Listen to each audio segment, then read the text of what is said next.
Hello and welcome to Truth and Transparency.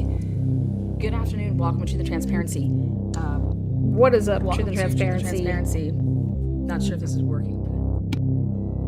Today is not a day to celebrate. There's someone still under With the arrest of Richard M. Allen of Delphi.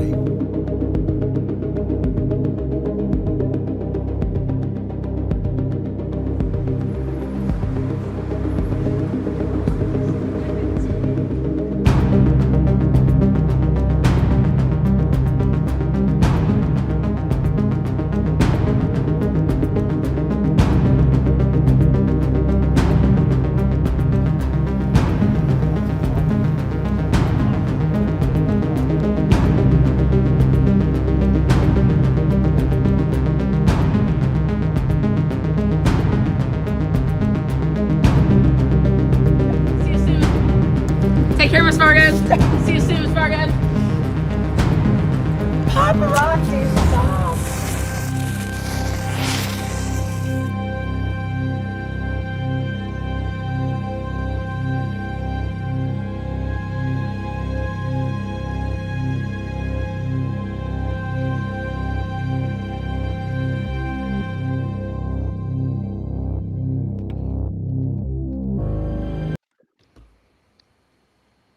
All right, guys, what is up? Welcome to the Transparency. Idaho4 new documents dropping this evening. So I will get right into the new documents, but want to say hello to all the members, moderators, subscribers, those of you guys that are new to the channel. You're going to have an opinion at some point, so hit your thumbs up or your thumbs down. Again, I will never tell anybody how to think. You do that right on your own. You have an opinion, make it known. I love how this says, good afternoon, everybody. Well, it's 10 p.m. where I am. It must be afternoon for Moon over there. Wherever you are, hopefully that you are doing well. Couple rough past days covering the Montgomery, out of Montgomery case in the disappearance and murder of Harmony. Kid cases, I usually don't do them. But somebody needs to show up for Harmony, and there's people out there that are covering it, so I'm glad. So Idaho4,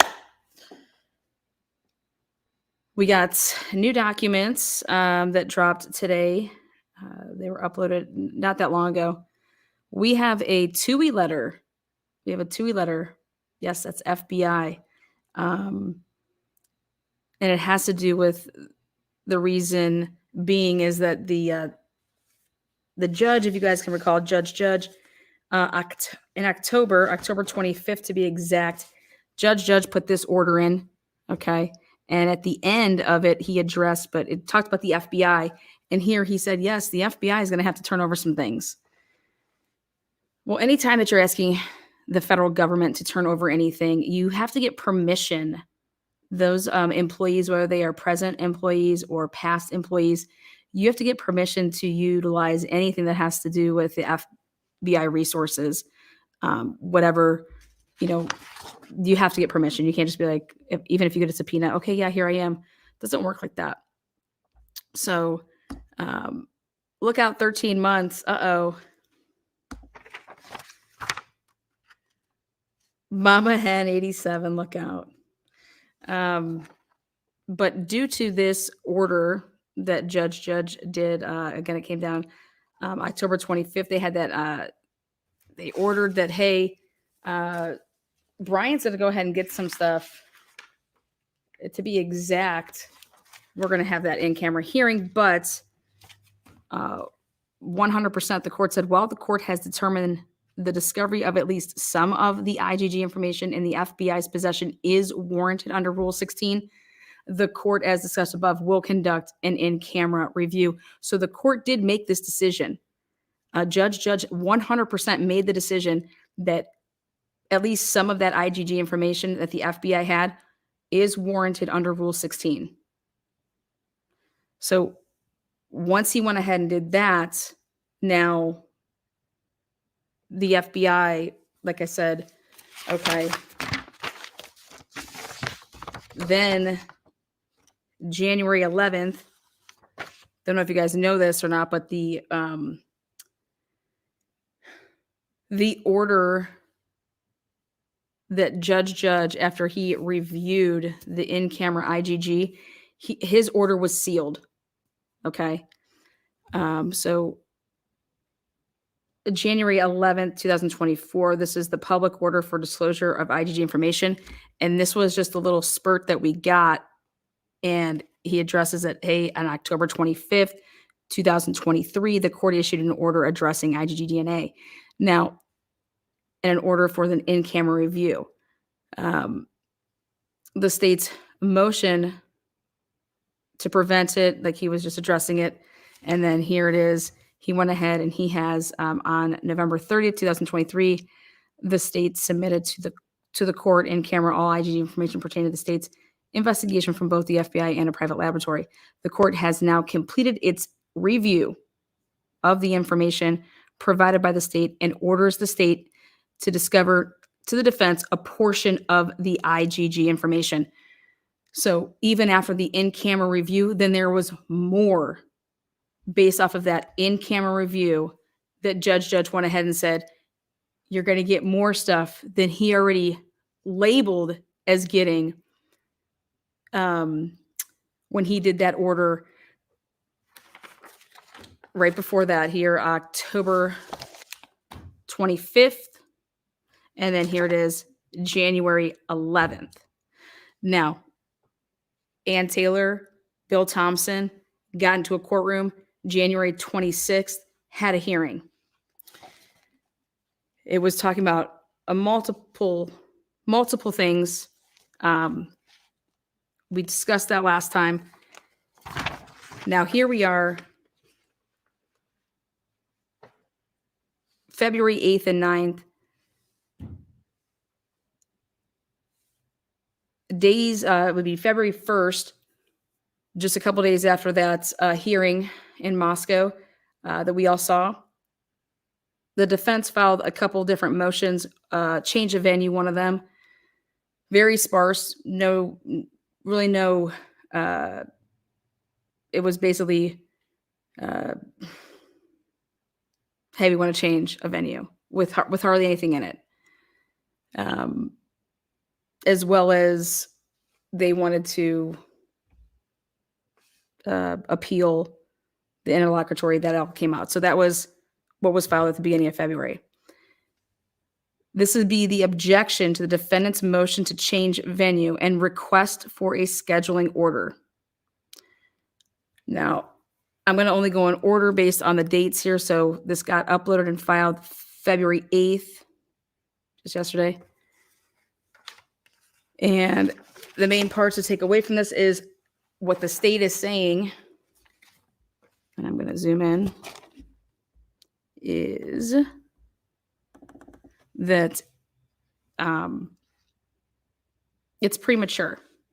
It's premature.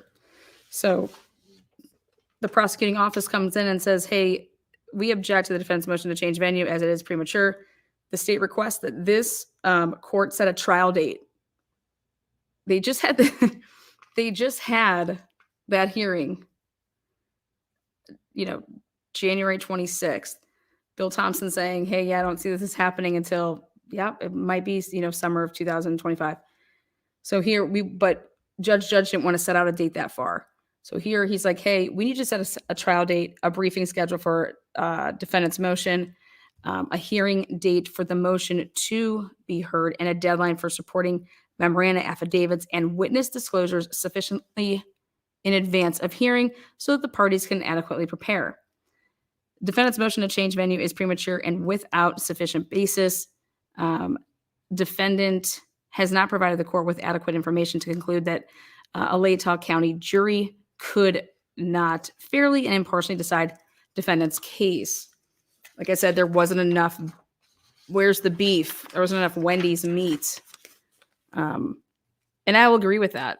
It was very generic, I guess you could say. Is that a good word? It was, again, citing this case here with State versus Wynn.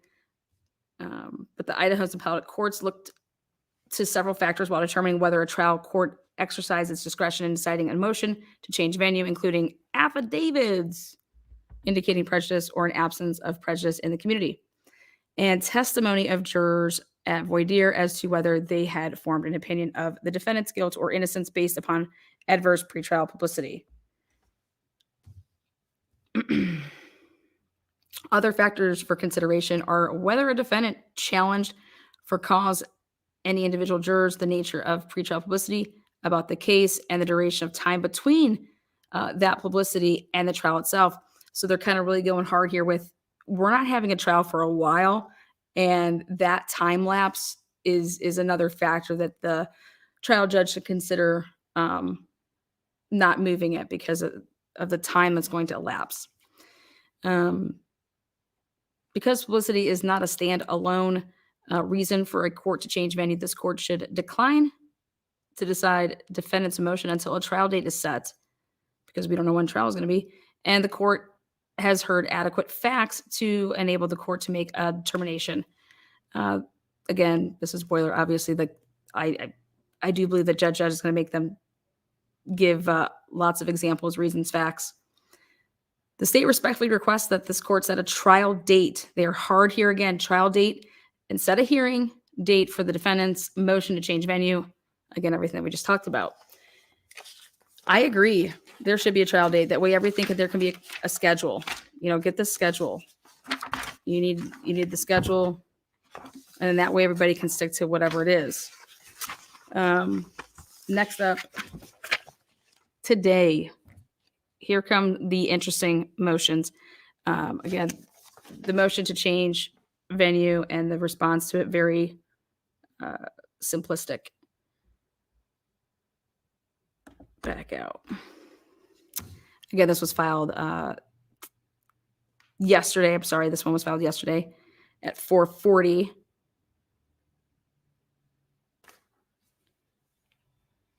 And this is a motion requesting clarification of the sealed order for disclosure of IGG information and protection order. So this is Ann Taylor and Brian Colbert are coming in and saying, hey, we have some questions and we need some clarification on the language of the order. And this is an order that we've never seen. It is sealed from the public right now. Again, that's what the whole judge when he said, okay, I've reviewed everything. We're going to give you guys stuff, but guess what? It's going to be sealed. The order on what he's saying you can have is sealed. So in comes Ann Taylor. And if you remember correctly, at the beginning of February, Ann Taylor put in a motion saying that she wanted her DNA IGG experts to go ahead and view the information that the judge said here you can have, because in the order it didn't state those names, and they wanted to be specific about things. So she motioned to ask, because I should take that back. It was specific. It just said Ann Taylor, Brian Kohlberger, and the other two attorneys. Nowhere in the order from judge that we've never seen did he say that these experts could view it. So here she comes in, and Brian said, Brian, by and through his attorneys, hereby move this court for an order clarifying the language contained in the sealed order for disclosure of IGG information and protection order filed with the court on December 29th. Again, that was, we've never seen this order. The court's sealed order states that no individual on the family tree may be contacted by the defense or any agent of the defense without prior authorization from the court. So basically, they're kind of giving it away here on one of the items that was given away. The defense got to see the entire family tree that was put together. I was able to figure that out by process of elimination based on this motion itself, and citing that. It's saying, showing as to why such contact is necessary. So the judge said, you're not allowed to contact anybody until you get permission from the courts to do that. Not saying that you can't contact ever. It's like, hey, you're going to ask for permission. And this way we know who's, and I think that that's perfect. Absolutely. I have no problem with that. I think that's awesome. I think that, to get really control over. So there's not another, people don't need to be harassed. People go to the court, say, hey, I need to talk to this person. I plan to talk to this person. I want to talk to this person. We can say that they're asking for approval, but I don't see judge is going to be like, no, you can't, especially if there's reason. And that's all they're saying here. Again, this is what Anne's saying too. So to showing us just why contact is necessary and material to the preparation of the defense. But her issue is that she wants to just clarify a couple things. She wants to make sure that down the road, you're not going to say, this is why she's doing it. The defense, as part of the necessary work, has previously identified family members.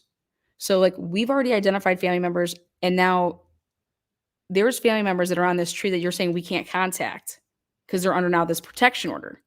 So we've already uncovered people though.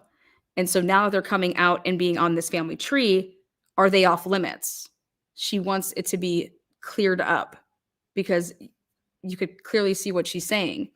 We've already started an investigation. There's already been family members that in Brian's, and I think this is what part of the things that she was also talking about when she was making some oral arguments January 26th about, going back 3 generations.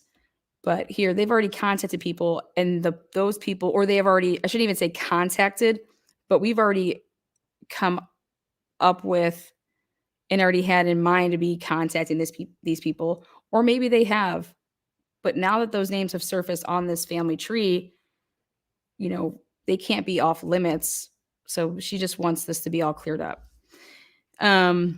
So the defense, as part of the necessary work, has previously identified family members, and work is being conducted. The defense does not expect to use the protected materials to identify people to contact without further order of the court. However, the defense needs to continue its investigation with witnesses and resources generated from sources outside of the protected materials. Without worry, the plain language of the protective order could be interpreted to prevent that work. So the defense seeks clarification of the specific language of the protection order, which that'll all get cleared up, because what does the state do?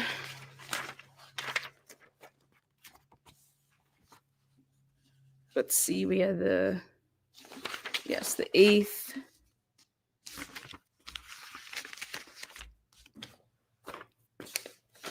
The 8th.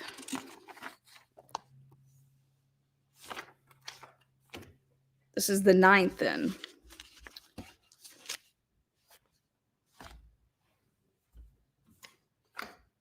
And this is the state's responses to the defendant's motion to allow certain experts and investigators. So remember, Ann Taylor filed that motion.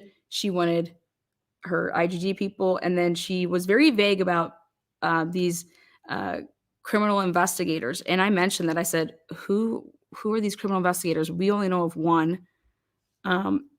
So here we go with how the state feels about this. In this motion, they reveal something. And I'm very happy, because it's been what I've wanted the whole time. So again, this was filed just today. And so it includes Ann Taylor's February 8th motion. So they got back to Ann Taylor within a day. Awesome. Moving it. So comes now the state of Idaho by and through the Latah County Prosecutor's Office, prosecuting attorney rather, and respectfully submits the following responses to the defendant's motion to allow certain experts and investigators protected access to view IGG materials, filed on February 1st, 2024. And defendant's motion requesting clarification of the sealed order for disclosure of IGG information and protective order filed on February 8th, 2024. Regarding the expansion of the protection order to include Dr. Leah Larkin, Becca Barlow, and Steve Mercer. The state does not object. Boom. We knew, I mean, they shouldn't.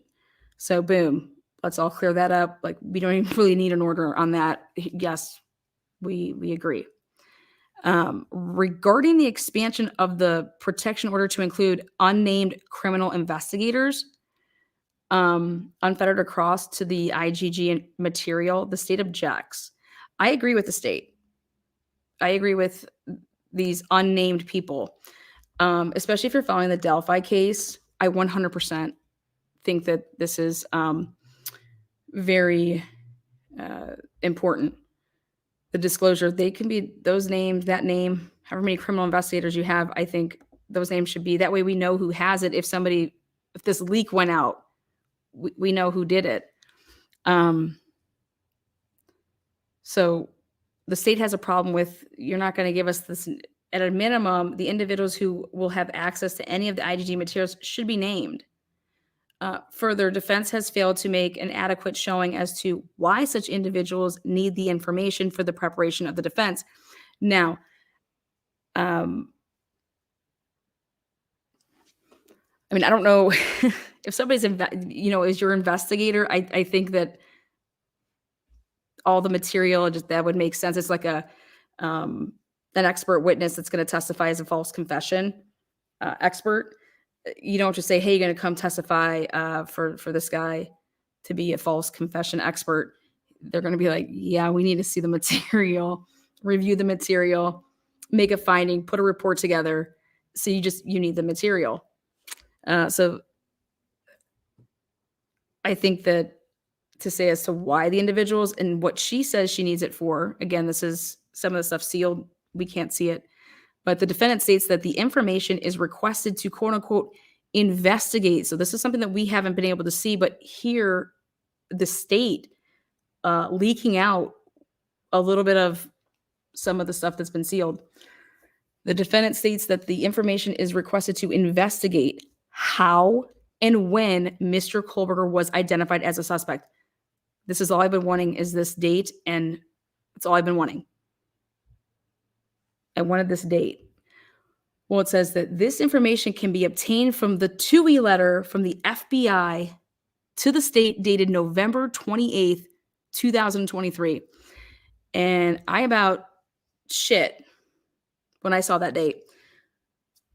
Only reason why is because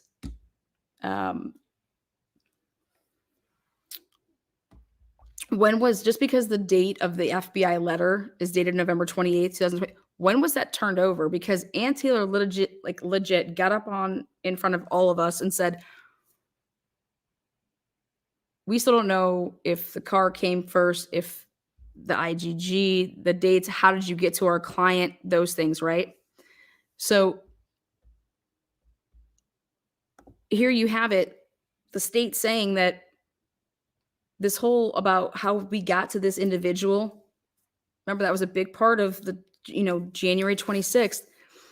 So the FBI, again, like I said, about 15, 20 minutes ago, when we first started this, explaining that once Judge put the order in on October 25th, things started getting the roll on with, okay, going to those federal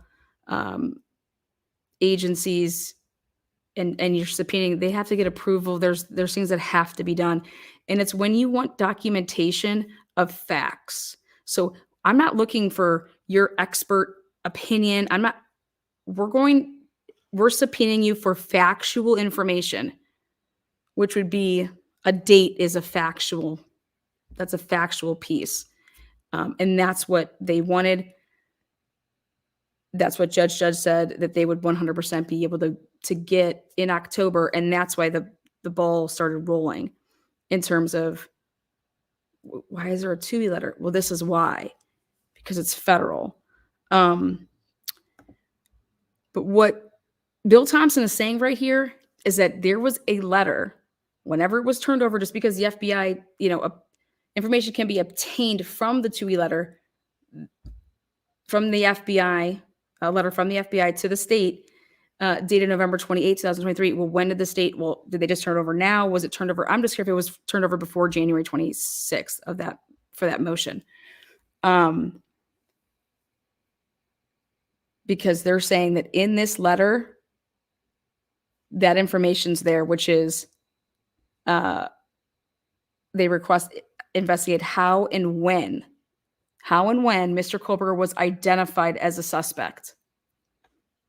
And if that's coming in a Touhy letter, that means it's coming from the FBI. That means it's 100% from that IGG tip. This was not the car. This was 100% investigative genealogy.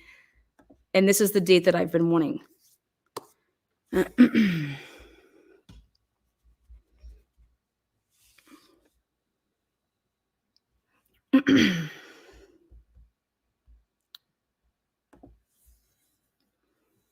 Now, the state objects to the balance of the IGG materials being provided to the criminal investigators for the reasons articulated by the court in its protective order.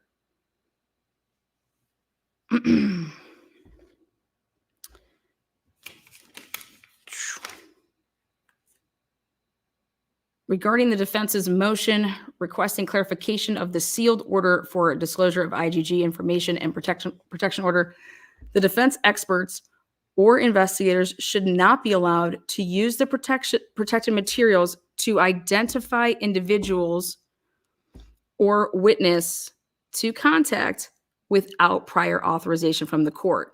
So again, this is not saying, no, you cannot. It's just saying, we want the protective order to still have to require you to ask for permission. And I think that is 100. I don't think that people should be harassed. I don't think that it's simple. You want to talk to one of these people, talk to the courts, let the courts say no, and then do something about that. I don't think the courts are going to say no. I think that this is something that's unprecedented right now. And I think being very careful with it is be extra careful with it.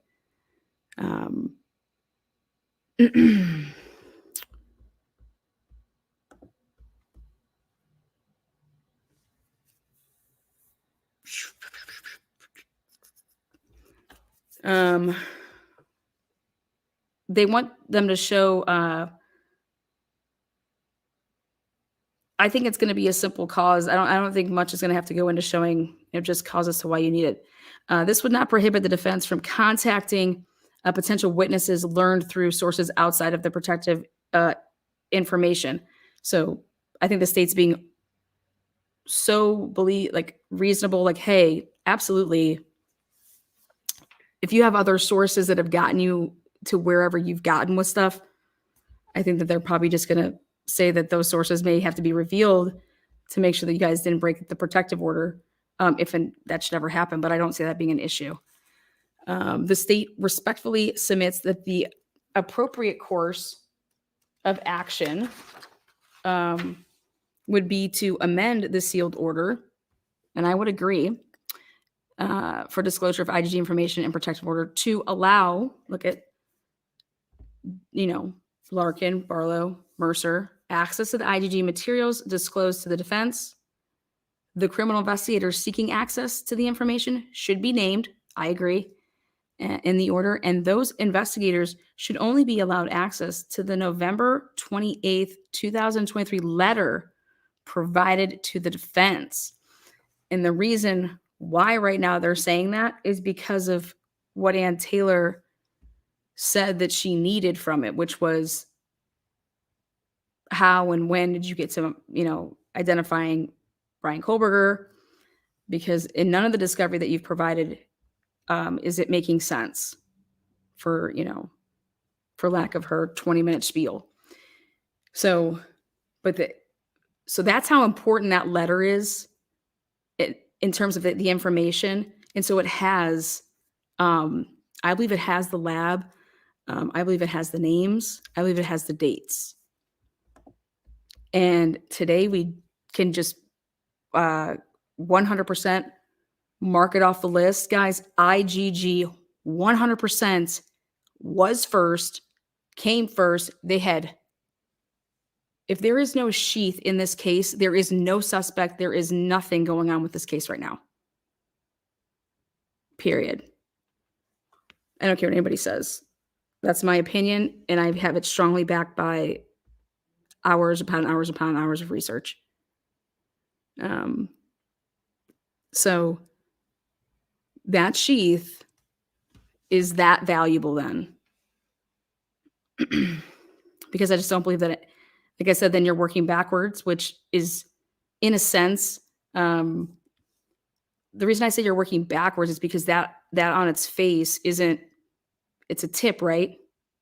You're just a tip that you took evidence though. And when I say evidence, I mean that data that came from the investigation, because it was a snip. Like, if I'm an average citizen, I don't get to call up and say, hey, I have a tip for you because, unless I was to take evidence from the scene, that's the only thing that I differ with this whole thing, is that this isn't just your average tip. This is somebody that was given material to develop this tip. That's how I feel. I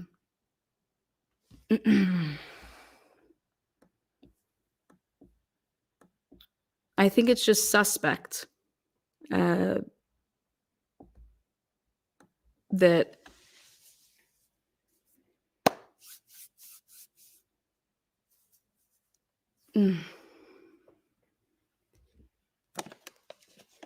I think the sheath is just suspect. That's all.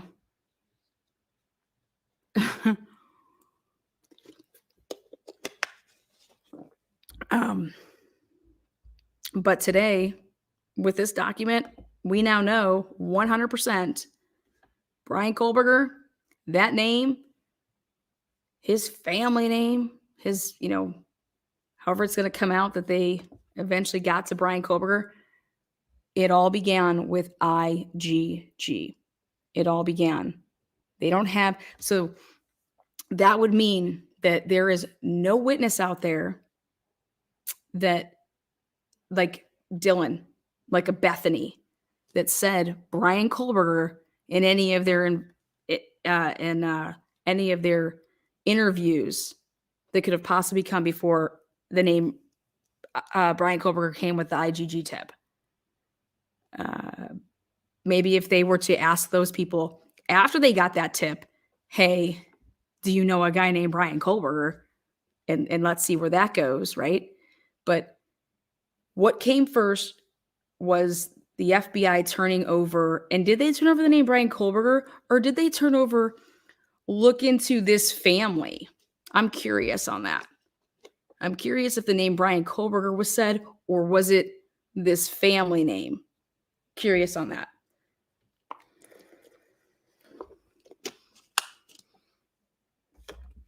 That's why I just would like to see the correspondence with that, and maybe they can say that that's work product. I don't know. I'm all for law enforcement keeping their secrets hidden on. I don't want criminals out there with criminal minds to know, investigative tools that, so they can go out there and fucking be criminals. I don't want that. And nobody else should want that either.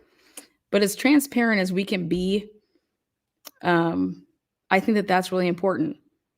You want to have the trust of the community. And I think you get the trust of the community by being as transparent as you can without compromising your case. So reading the last part here, this is what Bill Thompson and his team suggested. And this is the language that, if we can just switch it to this, the court orders that only defense counsel Ann Taylor, Jay Lawson, and Massoff, the defendant, Brian Kohlberger, and those three names of the IGG experts, Leah Larkin, Becca Barlow, and Stephen Mercer, may view the materials provided. Insert the names of the criminal investigators right here. Insert their names. Okay. And then they're fine with it. Look at that. Perfectly fine with it. Done. Easy peasy.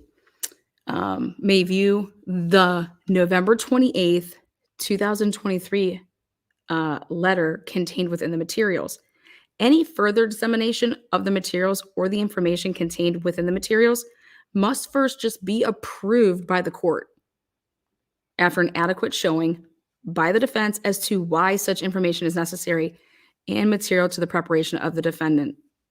I have no problem with that. Unless the judge starts getting, wacky and saying no to reasonable requests.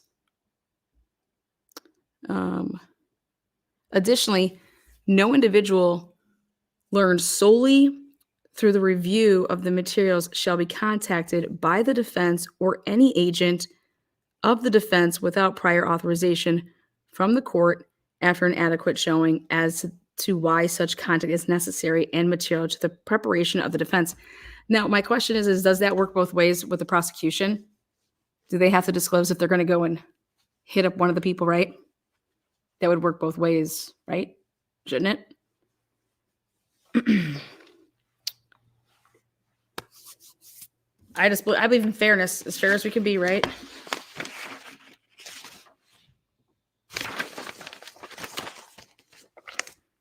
So I think it's, I think right here's your bombshell for the day for like probably the next month. Right here. Boom. Defendant states that the information is requested to investigate how and when Mr. Koberger was identified as a suspect. Interesting language. This information can be obtained from the Touhy letter from the FBI. That's the only place you're going to find that. Boom.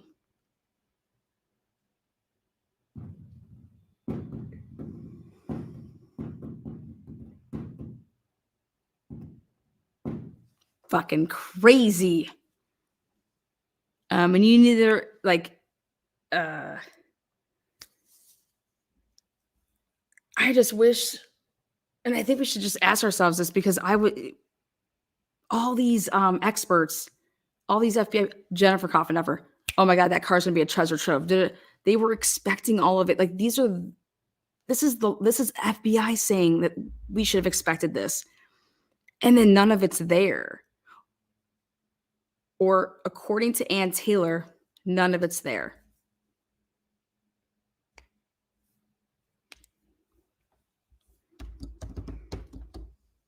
And now either Ann Taylor is being really, really amazing with her words or nothing, as they were going through the big booms of working backwards with the name Brian Koberger, they could just kept on striking out. So I don't know.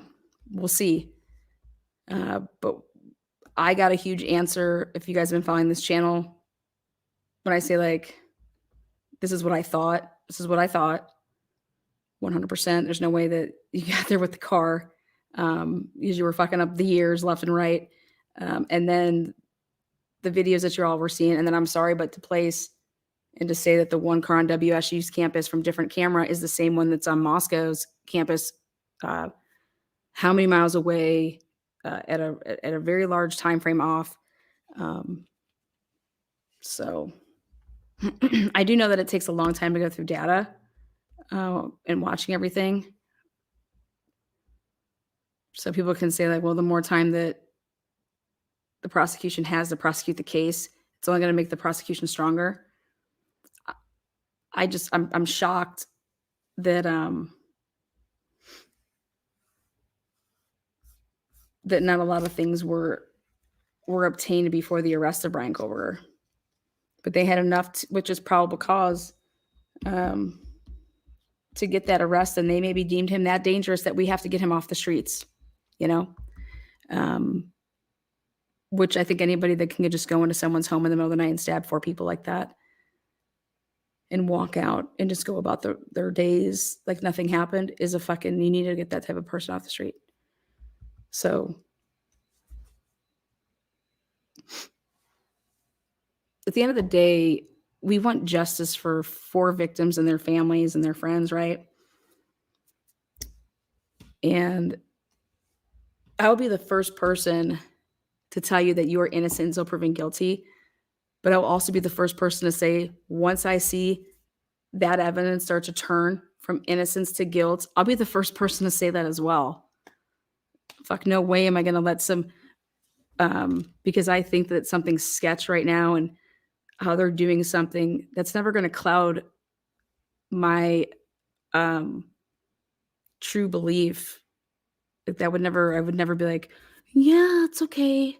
I just saw the camera that showed that Brian Koberger killed these 4 people, and that camera just has to be, manipulated somehow. No, not at all. Not at all.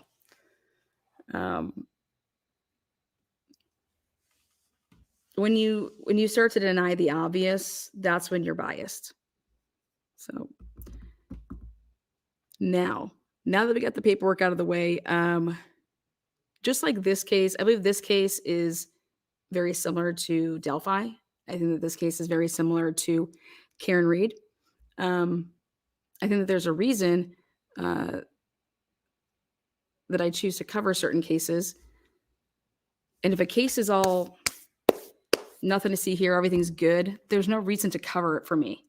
That's not my strengths. It's not what I do.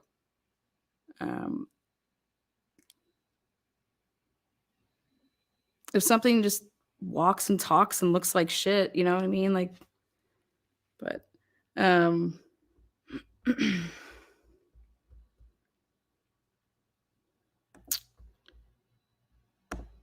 Dr. Moore case, Dr.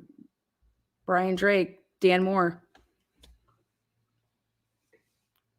they literally ruined a man's life. They tried to ruin a man's life, tried to frame that man. Sheldon Jeter Jr., same thing. I mean, I know when I look back at the cases that I cover and what side I am on and where they're at today with those cases, I'm not looking back and saying, oh God, I was so fucking wrong. No, not. I'm looking back, I did the digital for the Karen Reed case, and I was like, Jesus, that his phone was moving all over. Looks like Jen McCabe passed it on off to the people in the house. I did a huge timeline on that. Sheldon Jeter Jr., same thing with the timeline. And I uncovered when the cops got there and that there was no water, there was no rain underneath the cop car. And it was raining that night when they would have arrived, unless they arrived. When your witness's car has wetness underneath the car and your cop car doesn't, who got to the scene first and if it started raining? Well, the car that doesn't have any water under it got there before it started raining. The witness's car had water under it. That's pretty big. I mean, that's science. So, super sleuths. This case, they say people went crazy with social media. Paramount approached me. I was going to do it, and then I decided against it. The last minute, I literally had my plane ticket and everything, and I decided last minute not to be involved with this production. Not because I think the people that Jordan's a phenomenal producer. She did the Our Father series on Netflix. I talked to her a bunch. I talked to her crew. I'll just tell you that I didn't want to sign a reality series contract. That's it. The contract was like a reality show. And I didn't want, I didn't know how it was going to be portrayed. And literally, but I wanted to still give them information. And so I gave them some information and gave them some of my contacts to talk with when they were in Idaho. And that's how they got the Snapchat information. So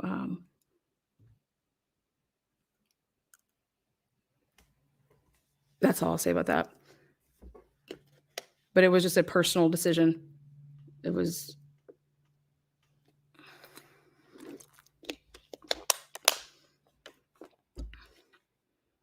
I didn't want. I've done a lot of work on this case. I've been involved with this case since the beginning, and Bella did a lot of work in this case as well. And we've taken a lot of pride. Also, members that are moderators for this channel have done a lot of work. A lot of subscribers have done a lot of work in this case, and I believe that there's a lot of integrity. And I wanted to make sure that just stayed that way with what I was doing, and I knew that I wouldn't have that post edit, say, and so it can make you out to any way you want to be, and it was just at the time not a risk that I was willing to take, and so, but it,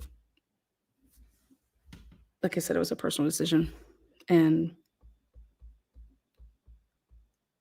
I wish obviously I hope that everything was great with it. Like I said, we're going to watch the beginning part 1 here tonight. I haven't seen but just 10 minutes of it. So, yeah.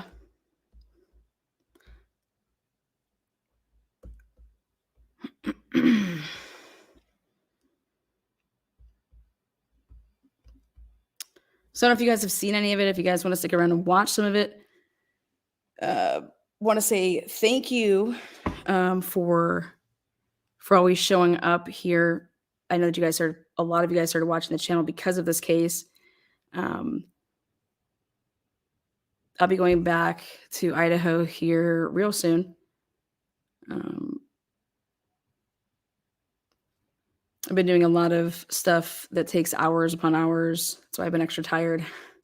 I'm going through hella, like 25,000 pages worth of cell phones for like each phone that I'm going through, and I'm like, I mean, I could do speed reading, but like when you really want to find the stuff, you got to so I got like 4 different like Excel spreadsheets up, looking at a couple different things, and but a lot of the stuff that I've uncovered in Idaho with the Brian Drake, Dan Moore case, a lot of pride with that because it's a completely innocent man and his family, and I couldn't imagine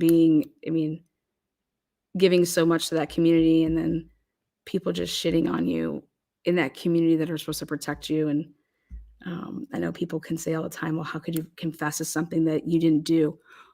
Well, when people come for your kid and they say that they're going to blame your kid when they're taking a piss with you in the urinal next to you, in between your little stints that you stepped out of the interrogation room, and you have that interaction, and you know what the town's capable of. I think any parent becomes completely helpless in that situation and will do anything to protect their child. Not to mention that I couldn't imagine being on all those drugs and trying to sit there and listen to that fucking asshole talk to you and try to interview you and interrogate you. And you're just over here like, I don't even know this man. So, but yeah. But the Moore family deserves their life back. They deserve their reputation back. I think it's bad enough that when you get accused of something as simple as God knows what, can you imagine murder? And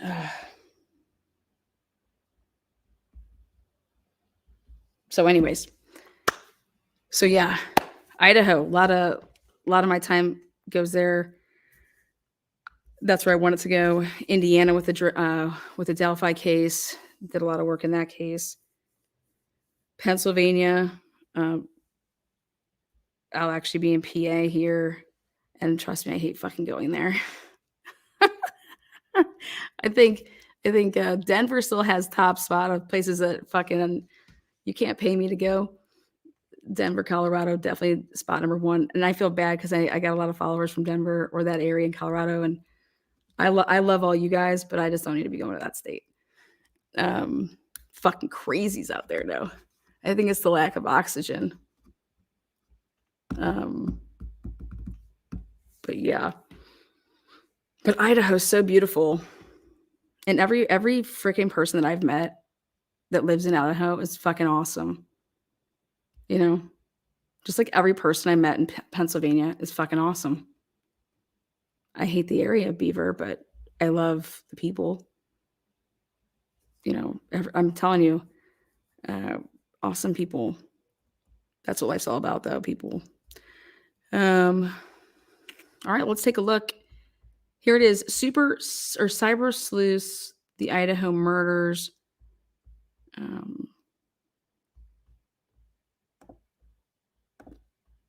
Again, I'll speak throughout it. So if you guys want to watch it on your own, you have that opportunity. If you want to watch it with me, this is your chance. Like I said, I haven't seen it. Let's see though.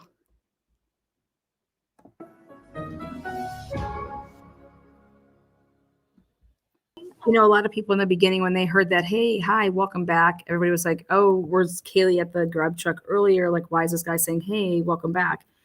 It could also just be a way to like greet somebody that, oh, hey, they're back, just another visit, not like that they were there earlier. So that led a lot of people to try to go on these rants about Kaylee being there, prior to in the night. A lot of people went ham over this, obviously this footage. The police went ham over this footage because they were the first people to come out and say that they felt the need to say that Hoodie Guy had nothing to do with this. He was not a suspect. Well, I still have a lot of questions about that. I have a lot of questions about what was the purpose? Were you planning on walking them all the way home? Were you going to give them a ride? Why did you ever even walk them in the first place? Were you supposed to stay? Why didn't they talk to you at all? Obviously, what were you talking about on the way? Everyone, what did Adam say? Whatever. But here, his behavior here, JS Hoodie Guy, I thought it was, he knew where the cameras were. He knew that he was on camera, 100. He flipped up his hoodie. He changed his hat from being, backwards to frontwards and stayed in the back. And he didn't buy anything. So if he said to the girls, oh, I'm walking down that way because I'm going to go get something to eat, or I'm walking down that way because I'm parked down there, I'll walk you guys down there. But then why did he stick around? And then why did he run off right when they left? Because I think he thought that he was giving them a ride, right? That's going to be your answer to that, you would hope. Otherwise, but he doesn't talk to them at all while they're at the food truck, right? They don't say a word to each other, not a single word. But the whole way down, they're talking and they walk right with him. But when they get there, it's like, don't act like we know each other. So I think think about this. What if there was no sheath? If there was no sheath at the crime scene, you think this guy would be, oh, he has nothing to do with it. Think about that. I would like the carbonara. Okay. Cool. Thank you. Absolutely.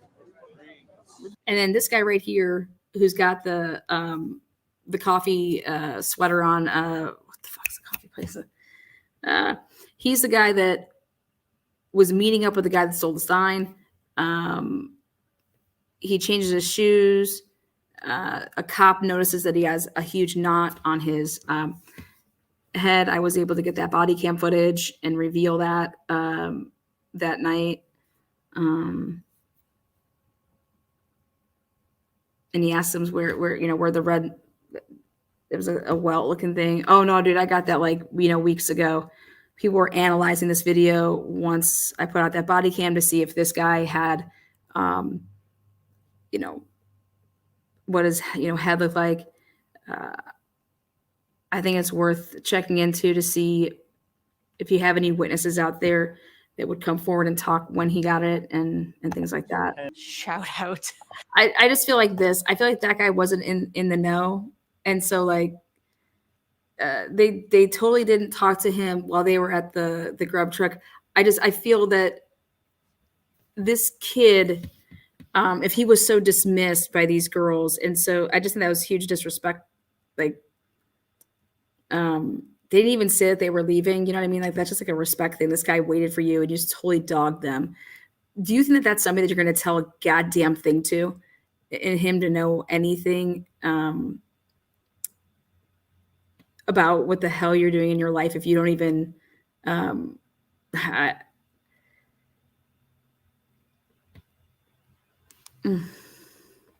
Also, Jack Showalter, aka Hoodie Guy, his family's all was in the medical field. He was the outcast, more or less, and he got booted from his fraternity. All of these kids were like on like suspension or whatever you want to call probation. You know, even going down to the girls in the house. You know, I didn't like to like really talk about it that much, and I only did a couple lives pointing it out. But Christy did touch on it after I had made a couple videos just showing that, hey, Maddie and Kaylee were not, you know, as close because of, I believe, the situation with the sororities. When you are in separate sorority houses and you separate, that's just part of it because it's so demanding with your time. That they had like a little bit of a fallout. You could see it in the posts or lack thereof, and then even some of the comments. And they may have been like Snapchatting and stuff like that or whatever, but your Facebook and your Instagram and what pictures you choose to have like publicly displayed for everybody to see, you know, those are big public statements, and you can go look at their Instagram and see that, and see what I'm talking about. And then Chrissy did talk about it, and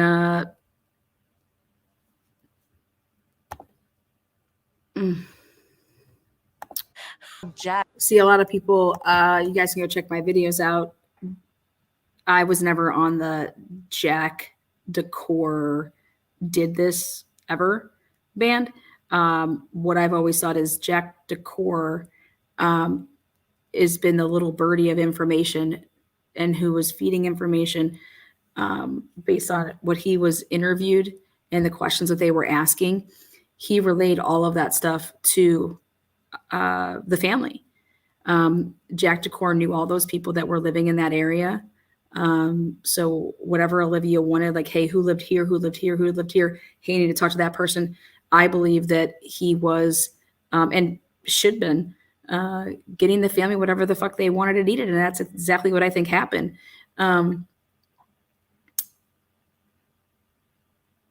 They, you know, think about any dad in the situation. You know, the dads always talk about, you fucking do anything to my kid, my girl, I'm gonna, you know, kill you and type of shit. I believe Mr. Gonsalves got up in that ass and had no problem saying, take off your fucking shirt, take off your fucking pants, let me see your, you know. But also, they've always had the best of vibes with him. There's never been a moment where they had like a, maybe Kaylee shouldn't be with this guy. Maybe, you know, I think it's always been opposite, to be honest. But I've never been on this bus of Jack Decor, and there's a lot of reasons for that. I think that Jack Decor would have been arrested immediately. I think that that evidence would have taken. That's when you hear about arrests happening so quickly and it being somebody like him. And then if you ask yourself this, there's no fucking way that he's going to leave any survivors. They all know him, you know. So, but no. And I think it was a simple thing is, I don't believe that he was sleeping. I don't. Clearly he was at the corner club. Okay. I don't believe he was sleeping. I could be wrong on that. But if you're doing whatever and your ex-girlfriend's calling you whatever news you may have found out about, or she's moving or whatever, You just didn't want to deal with it. And you thought it was just like the tip, like you thought it was like it is every other time, you know? So, and everybody knows what that's like. You cannot sit here and tell me that you've never been in a relationship. You don't know what it's like when somebody repeat calls you. And how many times has it ever been that they were calling you because they needed help because somebody was stabbing them? These girls would have called the police. Okay.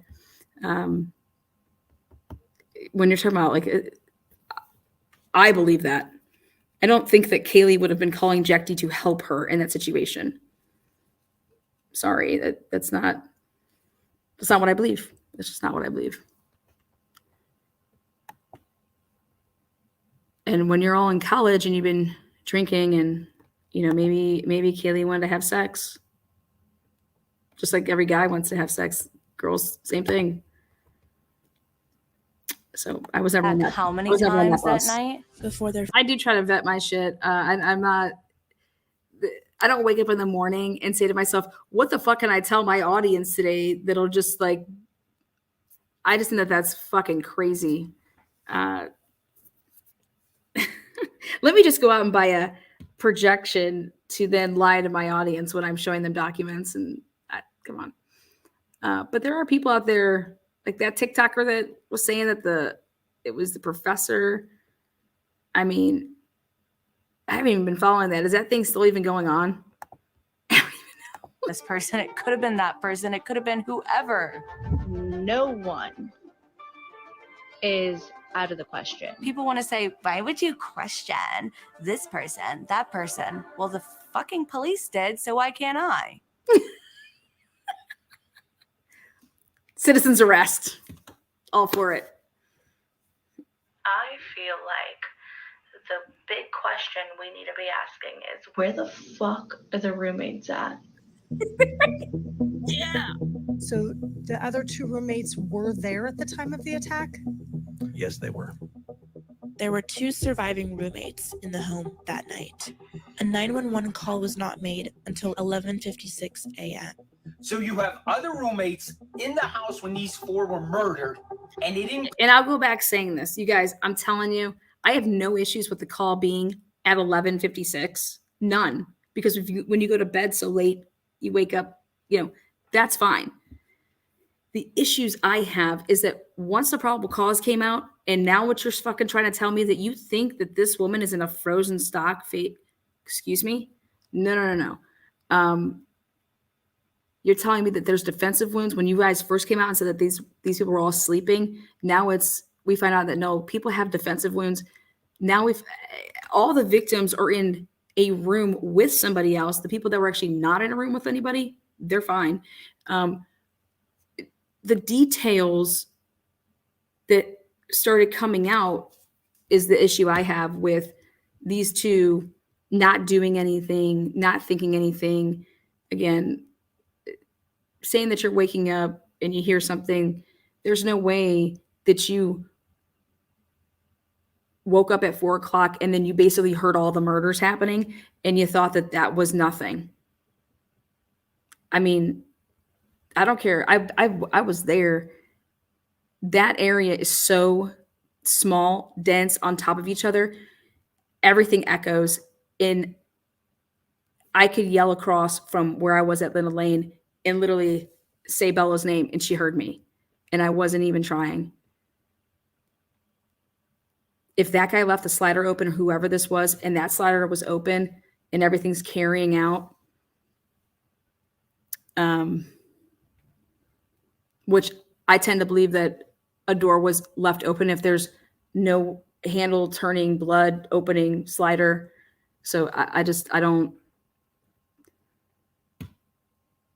To me, it's not about the 11:56 a.m. when they woke up. Okay. If they wouldn't have seen anything, if they would have even gotten home after and they just went to their rooms, you know what I mean?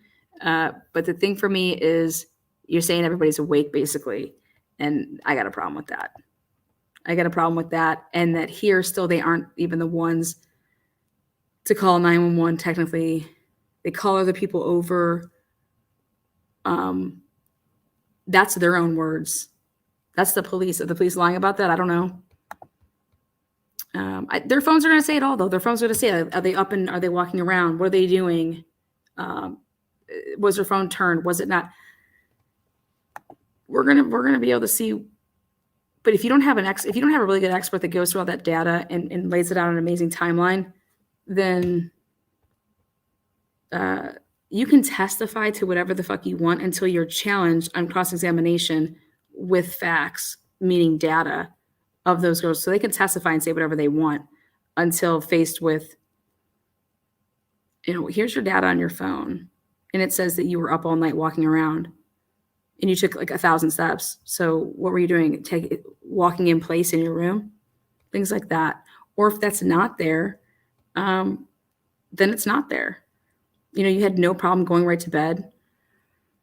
When did Dylan go down and sleep with her girl Bethany? Because that is what I think is going to come out and where this exculpatory evidence may lie in the timing that she originally went to sleep in her room. That's what I believe the original thing means, because she then went to bed in her downstairs with Bethany.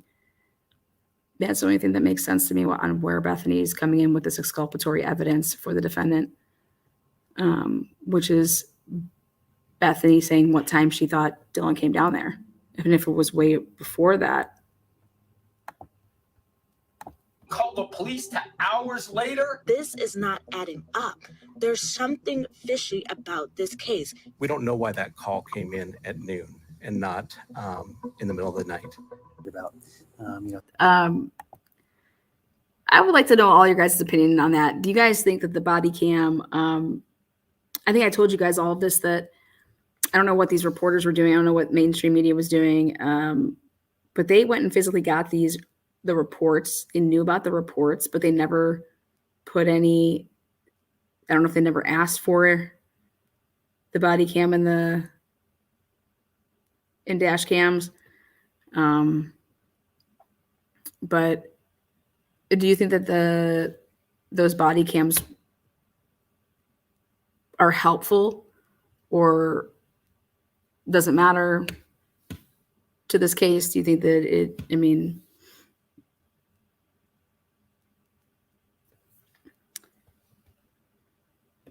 I think Olivia has been pretty honest, Kaylee's sister, because the outfit that she was wearing when she did that interview, and she's talking about the house being like a party house, that was before the body cams ever came out. So I went back and I viewed that, and I thought that was good to see. They don't want to provide us information or tips because they're afraid that they might get in trouble. But not to call law enforcement for 8 hours. I don't care how off your rockers you may be. It's going to be hard to get away from that. And then them not releasing the 911 call, it makes us become a conspiracy theorist. I don't even say become a conspiracy theorist. There's a lot of speculating that can happen then until. I'm not going to divulge who our 911 caller is. Was the killer the 911 caller?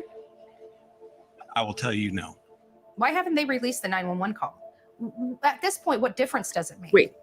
They've cleared the people. I always thought that was interesting. Was the killer the 911 caller? I'll tell you that. No. He answered that. I'll tell you no. It's like, well, then how can you say that when you don't even know who the killer is? I just think that that's wild. But maybe he was married to that and he had to, go with that. I don't know. Just involved in the 911 call, but yet they aren't releasing the information. So 100, I would flip out about that during this. When people are like, "Oh, you're clickbait," I'm like, "What are you talking about?" Mainstream media is the biggest fucking clickbait there is out there. Mainstream media puts a title up, and then literally you watch five, it's like a 4-minute or 5-minute only clip, and I'm just like. Also, mainstream media doesn't give any weight to any of the narrative that they don't want to talk about. It's just like, okay, right here. How isn't the world talking about the Delphi case right now, and that the FBI / local law enforcement, somebody deleted interviews from February 14th to February 20th of 2017, right after the murders, and they didn't find out that they were deleted until September of 2017, literally interviews were deleted and they said, oh, they must have recorded over the DVR.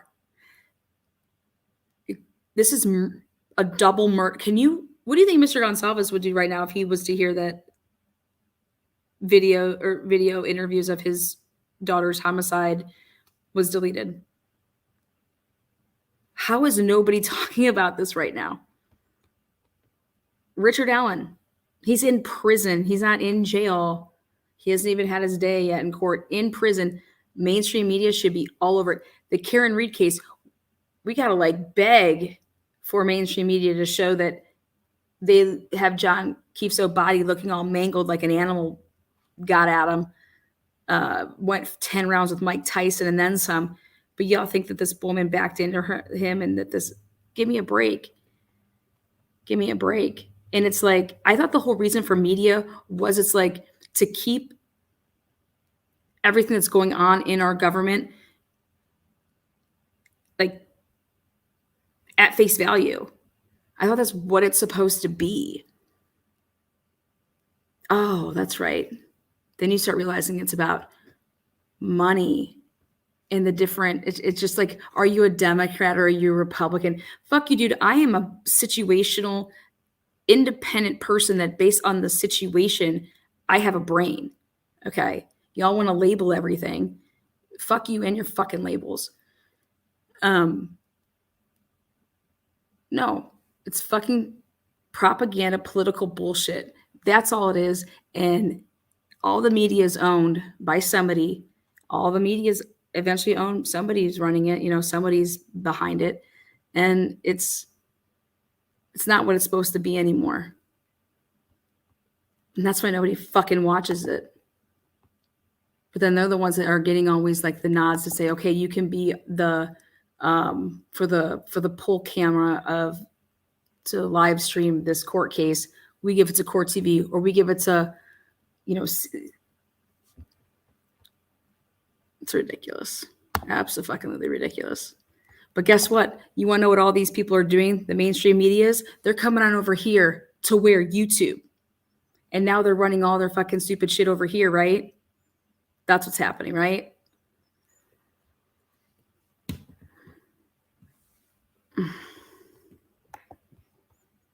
That's my 2 cents. Between us and them, except for we're being real. And I think that threatens them. It's true that I'll say TikTok, web sleuths, Reddit. I don't believe that everybody in those platforms is lying, but there are distinctions. Yeah, absolutely. Especially when it comes to true crime. At vetted news institutions, we have standards. You do? There are other platforms. You do, because you know who put out more misinformation on this whole case? Ashley Banfield, love you to death, but there is nothing that speaks that you have integrity when you are paying in some capacity for an interview with a wanted fugitive in Xana's mom, who you know is a drug addict, and you guys hunted her down and had her on News Nation and she didn't know shit. You guys exploited a mother that just lost her daughter to a murderer who is a addict. That's what the fuck News Nation was putting out. News Nation was acting like that stupid fucking, if I hear one more fucking thing about that stupid fucking white car from the 87 Sunset Place.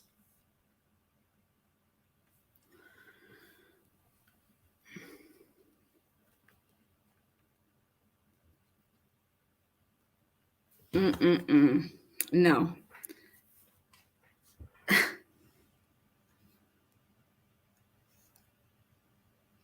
I want to know who the 2 sources were that Xana's mom knew anything. Xana's mom wasn't even talking to her daughter. She was wanted on a warrant, and y'all are having her on fucking television. What the fuck? Why would you even be caught up in that shit? But if I was to do that, everybody would go fucking crazy on my ass.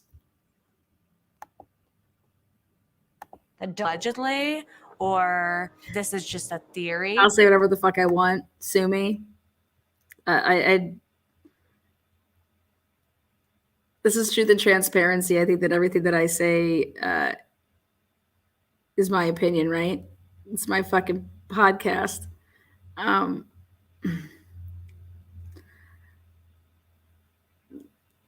just laugh.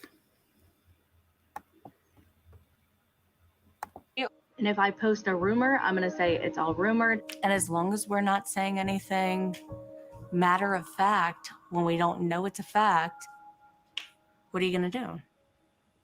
We knew it was coming. Someone is being sued over what's being said on the internet. University of Idaho professor Rebecca Schofield is suing a TikToker And he was who has coming. posted more than a dozen videos alleging that the professor had a role in these murders. Flat out calling her a murderer, just saying awful things and basing a lot of this, I think, on tarot cards, on reading tarot cards. So I took a deeper look into Rebecca Schofield and Kaylee's relationship with each other. Rebecca Schofield mentored Kaylee. Kaylee and Rebecca dated. In her mind, she started getting really bad anxiety and paranoia that because Kaylee and Madison were together and Kaylee and Rebecca was... Okay, so this is how I feel about this type of stuff. I blame the audience here. Why in the fucking world would you ever watch something like this? It's kind of like, and then I asked you, like, why do you watch Jerry Springer? Sometimes you just watch train wrecks and you just can't stop. But this is, like, how many people watch this? Go check it out. See how many views it got. But people are watching this shit. I don't watch any of this stuff. I didn't even know who she was. I don't know who any of these people are. I don't think that any of these people know the facts about the case. They don't know shit about a timeline. They don't know what the fuck happened. This one broad in here thinks that they went home in an Uber. I mean, come on.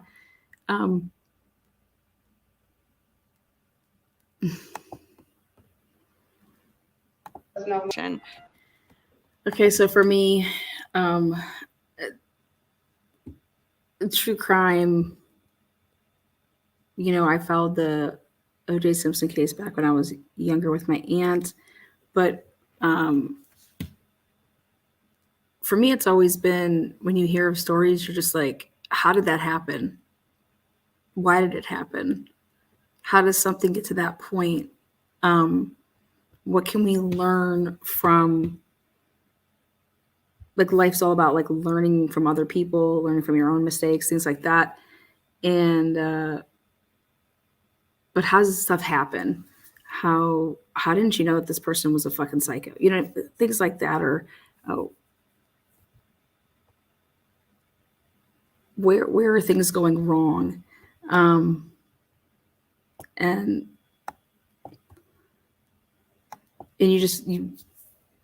that's for me. I want to know the motive behind something. Like, when you're going to tell me that somebody did something, why? When I say, how did it happen? What, like, led up to it? How are you going to go ahead and say that these were the events that led to that?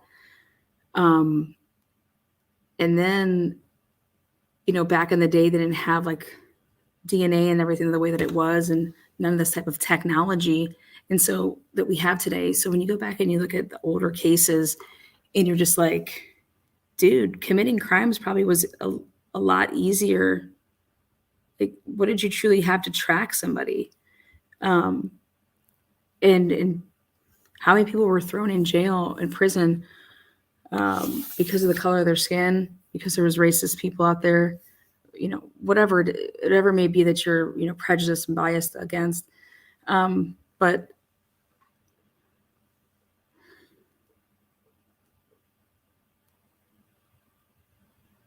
I just think that it's just so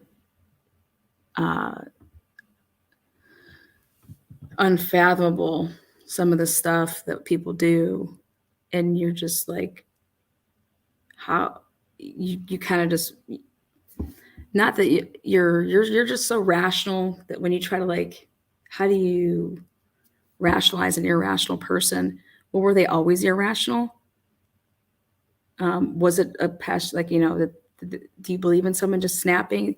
I just kind of like to know the whole story, and that there should be evidence, and how they got to it, and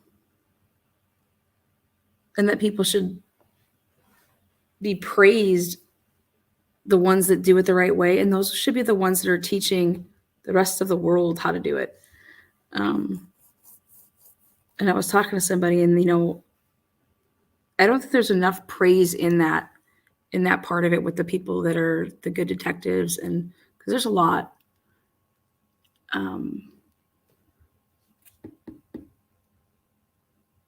And those should be the ones that are training. So I don't know. That's like what it is for me.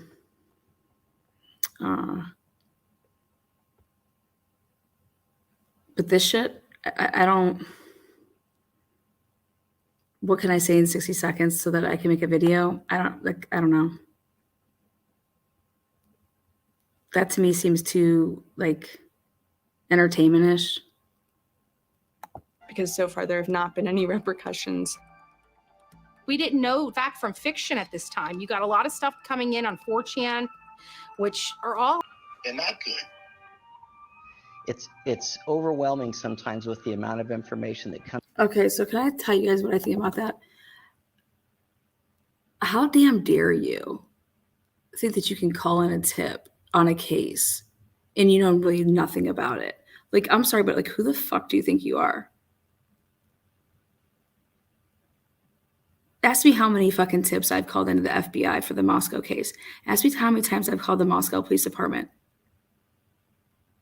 And you know how many times, Lana, are you calling them? Are you tying them out?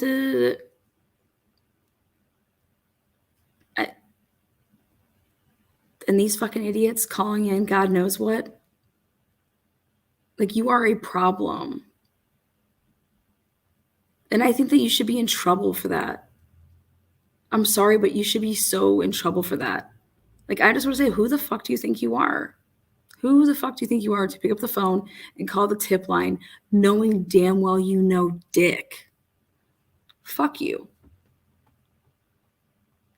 Like, you're part of the problem. You're part of the problem when law enforcement doesn't get it right. It's people like you. You ain't gonna find me doing that shit. It's just wrong. I think it should be criminal. Comes in on these tip lines. We received 7,600 email tips. We received 4,300 phone tips. We've received 4,500 digital tips. the bottom line is social media is here. It's going literally nowhere. Okay, legit. We can't get anybody to talk that's actually like a student there, knows these people. Nobody wants to talk, but people are calling in the tip line and people are sending in digital. What the fuck are you all sending in? Because guess what? There's only on list 400 witnesses. So think about that right now. And that's like Ann Taylor just saying that number. Who are all you people calling in? What are you calling in? What do you think you have? I don't know. And maybe law enforcement's have to blame for it because, like I said, we're looking for a white Honda launcher. No, the fuck you ain't. But that's fine. You want to flood your tip line. But I'm talking about all the other crap that they're not asking for and you're providing. What the fuck are you providing? Because do you guys think I called and said Dylan lives on the second floor? Nope, sure didn't. Sure did not. Because I don't think that that's a tip. That's an investigative tool of my own, and that wouldn't be a tip. That's my own investigation. So how we view tips, what I think a tip is,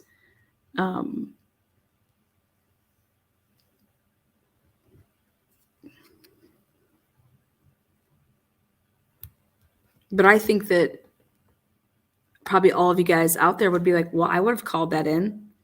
Okay.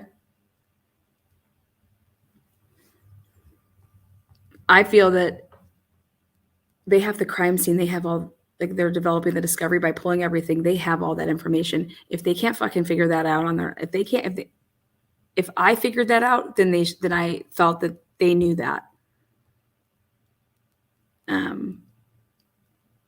the issue to me is it didn't matter kind of where Dylan's bedroom was.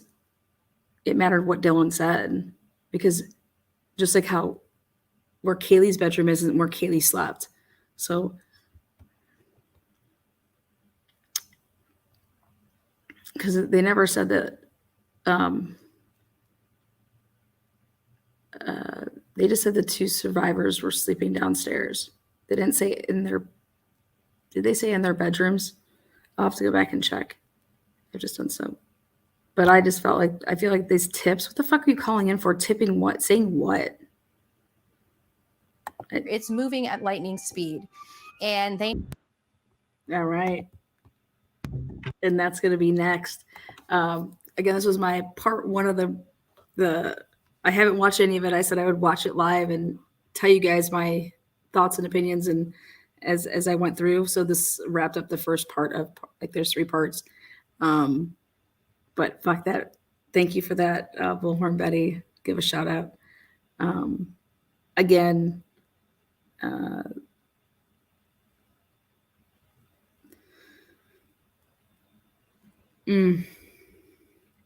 you guys for joining me.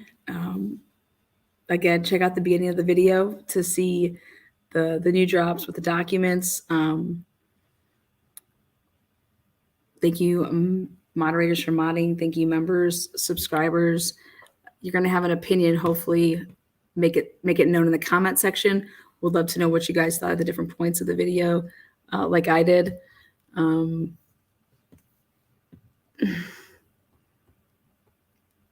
thank you so much. You're welcome.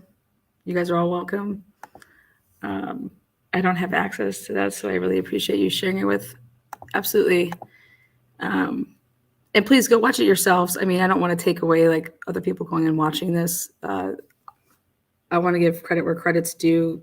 You know, this is all their work or whatever. I'm breaking it down in a truthful manner. I have no idea about anybody that was on TikTok. Don't even know who they are. The people that I know of that I've come across so far, Olivia, JLR, and Bullhorn Betty. Literally anybody that's on TikTok, I have no fucking clue who they are. So that doesn't mean that they're not anybody. I'm just saying, like, I don't watch TikTok. Best Friday night date I've had in a long time. I know, right here. And you guys are going to join me back. I'll be doing part 2 Sunday night. So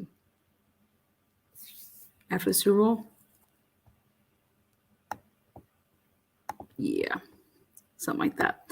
But yeah, thank you guys. Me making a TikTok video. I don't even know how to do that. I don't have a TikTok.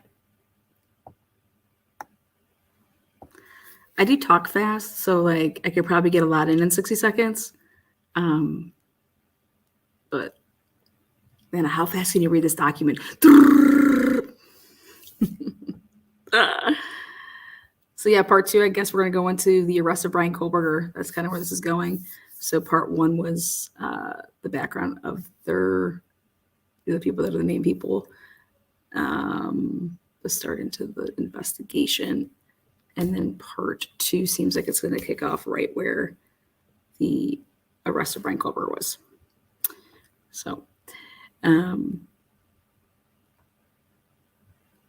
oh yeah, who do you guys have? Kansas City, San Francisco, Kansas City. I got KC all day. I'm going Kansas City. And I'm going with heads on the coin toss. And I'm going with red Gatorade. How's that?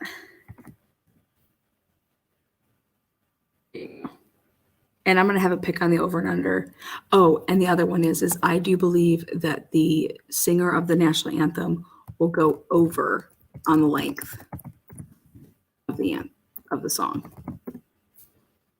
What other crazy ones did I bet on? Oh, I said that Kansas City would be the first to score, and I said the first score would be a touchdown. Those are the ones I did. These are called